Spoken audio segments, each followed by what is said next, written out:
39가 성령 임재 무대입니다. 앞으로 우리 후대들이 살아갈 시대는 굉장히 영적인 혼란이 있겠죠.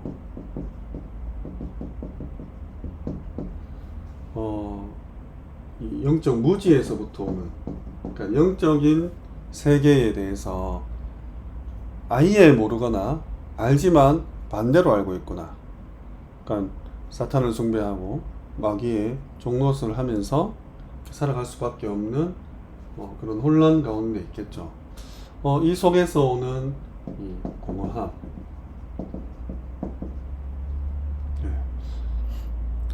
뭔가가 이렇게 만족이 없는 거죠.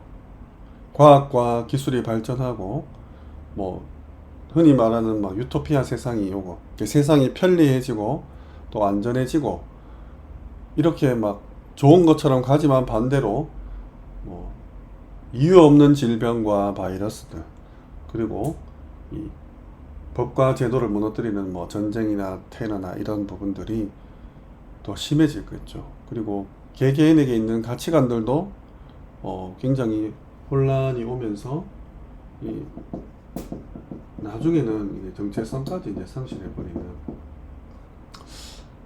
그런 시대가 오고 있습니다. 이미 왔고, 공부는 잘하고 똑똑하고 여러 가지 분야에 두각을 드러낼 수 있겠지만 내 존재 자체에 대한 해답을 얻지 못한 채 머리만 똑똑해져서 지식만 늘어나서 정말 오히려 더 방황하게 된다는 거죠. 그러니까 지금도 보면 예를 들어서 좀 후진국이나 먹고 살기 힘든 나라들은 이런 부분을 별로 생각하지 않습니다. 그냥 오늘 하루 살아내기가 급급하죠. 근데 뭔가 여유가 있고 자리와 위치를 차지하고 어느 정도 정상에 올라서서 삶이 보장되고 편안하고 더 이상 아둥바둥 살지 않고 이렇게 애쓰고 힘쓰고 땀 흘리고 이렇게 안 해도 되는 상태가 되면 인간은 영이 있기 때문에 반드시 어떤 경배의 대상을 찾게 돼 있거든요. 근데 모르니까 혼란이 오는 겁니다. 갈수록 더 심해지겠죠. 이 시대를 살아가는 데 있어서 우리 후대들이 붙잡아야 될 게 바로 복음이고, 이 복음이 육신을 입어 이 땅에 왔지 않습니까? 예수 그리스도 오시고 우리의 모든 죄를 다 대속하셔서 십자가에 달려 돌아가신다. 하나님이란 증거로 부활하셔서 또 제자들과 함께 40일 동안 있으시다가 승천하시면서 하신 말씀, 성령,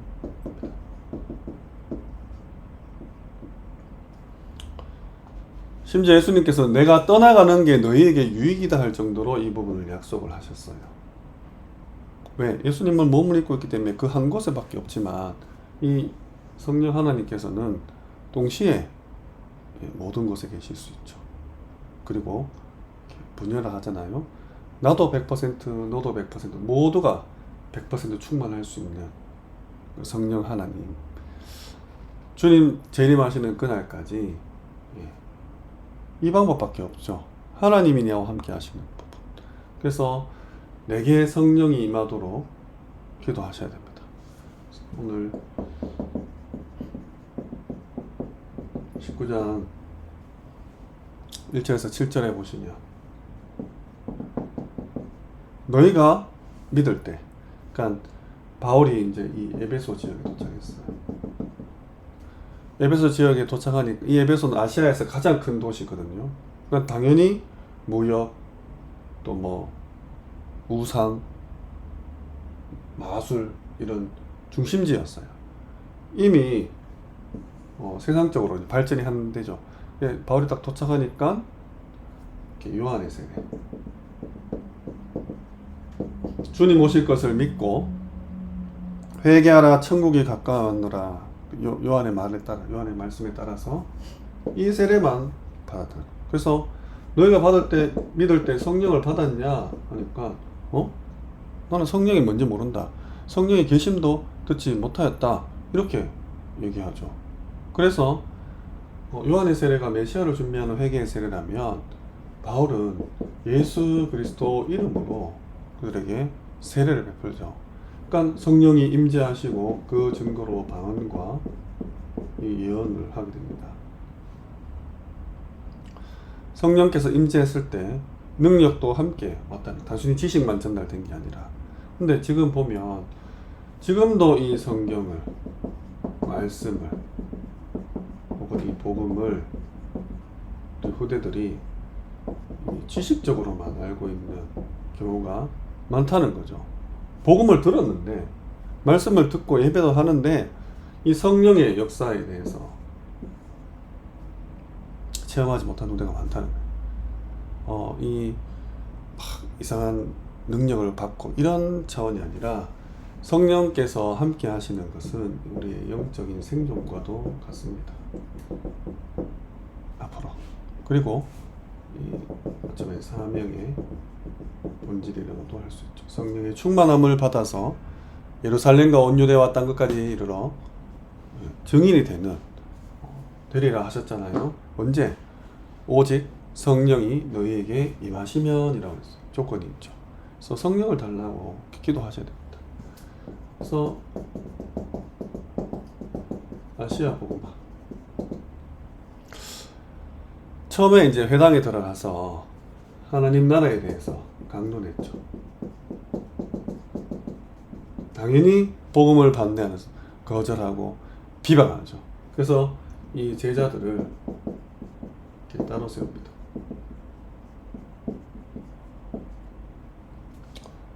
어디에? 이렇게 두란 서원이죠.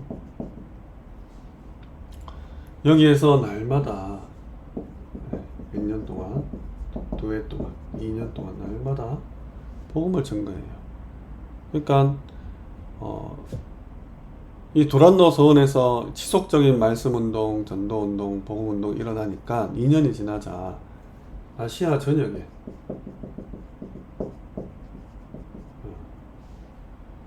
유대인이나 헬라인이나 다 주의 말씀을 듣노라 그랬어요.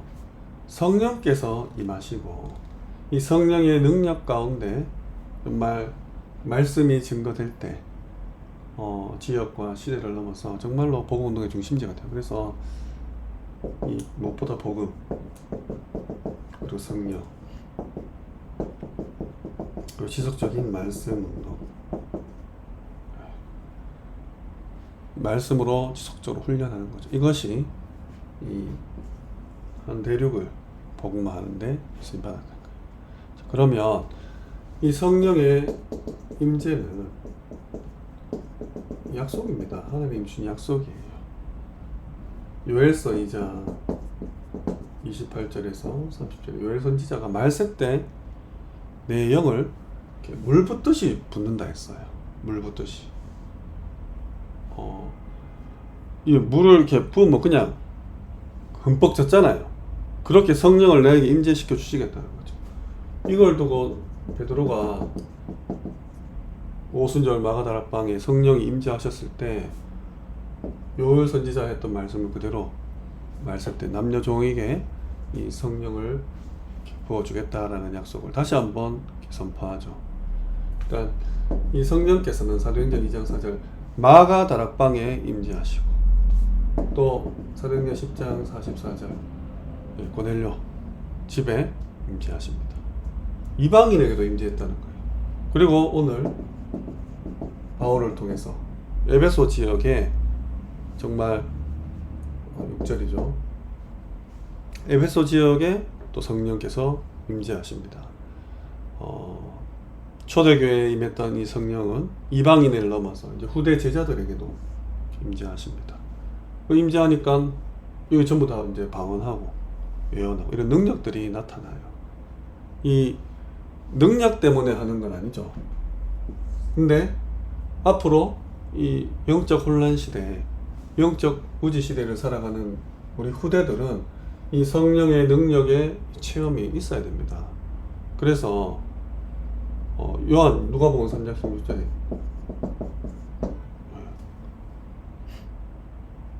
요한은 물로세를 베풀었지만 성령과 불로세를 베풀 것이다. 불. 이 능력이 임한다는 것. 정말로 필요한 부분들입니다. 성령의 임재를 맛보셔야 돼요.